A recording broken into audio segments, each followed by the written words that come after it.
Book 212. Good morning, good morning. Welcome back to Morning Motivation with Matthew Daniels, and today I'm going to tell you guys about how Alexander the Great really died. That's right, how Alexander the Great really died. But what is Matthew Daniels talking about? A long time ago, in the area of the earth once called Babylon, in the palace of King Nebuchadnezzar II, one of the most well-known figures in the history of the world took his final breath. This man is known to us as Alexander the Great. Being the son of King Philip II of Macedon, it is right to say that Alexander was born to both rule and conquer. Over the millenniums, multiple versions of his death have been told, but none of them have been told with 100% accuracy. Until now, the closest account of his death has been given to us by the Roman writer Plutarch. Plutarch tells us that 14 days before Alexander died, he was entertaining a man called Amiral Nearchus, and he had spent the night and the next day drinking with a man named Medius of Larissa. After these events, it is said that Alexander developed a fever, which grew worse over time until the king was unable to speak. Many of his soldiers were concerned about his health, and so, in order to calm them in their fears, they were allowed to walk past the room of Alexander, where Alexander was lying in bed and silently waving at them.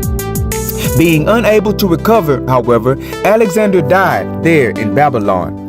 It was speculated by historians that Alexander was poisoned, and this version of events appears in multiple accounts, but Plutarch himself tells us that this is not true.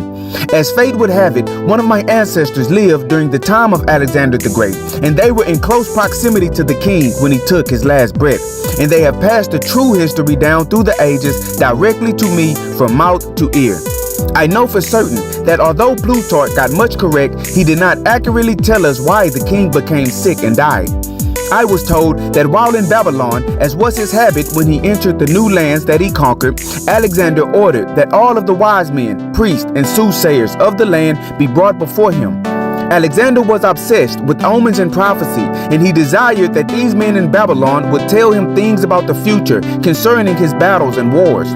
The wisest man in Babylon told Alexander that he could not only tell him of future events, but he could also give him the ability to see the future himself. Wanting nothing more than to peer beyond the veil of time, Alexander requested to be given the power of the seer. So, right there in the palace of Nebuchadnezzar the Great, the wise man worked his craft, and Alexander was given the ability to look into the future. This power was not what he expected it to be, however. Whenever he looked at a man, he did not see the man as he was, but he saw him as he would be after his death.